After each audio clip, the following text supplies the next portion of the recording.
একজন স্ত্রী যখন তার স্বামীকে তার শ্বশুরবাড়ির কোনো মানুষ বা তার শাশুড়ি মাকে নিয়ে কিছু কথা বলে, তখন বেশিরভাগ ক্ষেত্রে স্বামী বলে থাকে, আমার মায়ের বলার কথার মানে ওটা ছিল না, তুমি ভুল বোঝো। সে মুখে এটা বললেও তার মন অনেক ভালো, সে সরল, তাই না বুঝেই বলেছে, তুমি ইগনোর করো। আচ্ছা, মানলাম আপনার মা, আপনার পরিবারের বাকি সদস্যরা সবাই ভীষণ সরল, ভীষণ বোকা, ভীষণ ভালো মনের মানুষ। কিন্তু ধরুন আপনাকে কেউ ভীষণ মারলো, আঘাত করলো, আর তারপর বলল, আমি ভীষণ বোকা একটা মানুষ, আমি ভীষণ সরল একটা মানুষ, বুঝে শুনে মারিনি আপনাকে। আপনি তখন কি তাকে ছেড়ে দিবেন? আপনি তাকে কিছু বলবেন না তো? ইগনোর করে দিবেন? মনে রাখবেন, আঘাত শুধু শারীরিক নয়, মানসিক আঘাতও অনেক কষ্ট দেয়।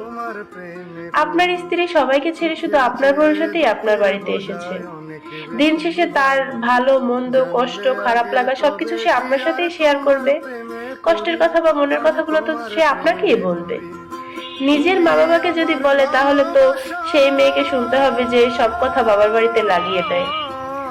আপনাকে যখন আপনার স্ত্রী কিছু বলছে, সেটা একটু শুনুন, তাকে একটু বোঝার চেষ্টা করুন, অন্তত পক্ষে একনলেজ করুন।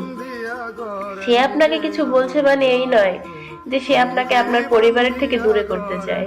সে শুধু চায় আপনি ঠিককে ঠিক আর ভুলকে ভুল বলুন অন্তত পক্ষে। তাতে আপনি আপনার পরিবার থেকে দূরে চলে যাবেন না।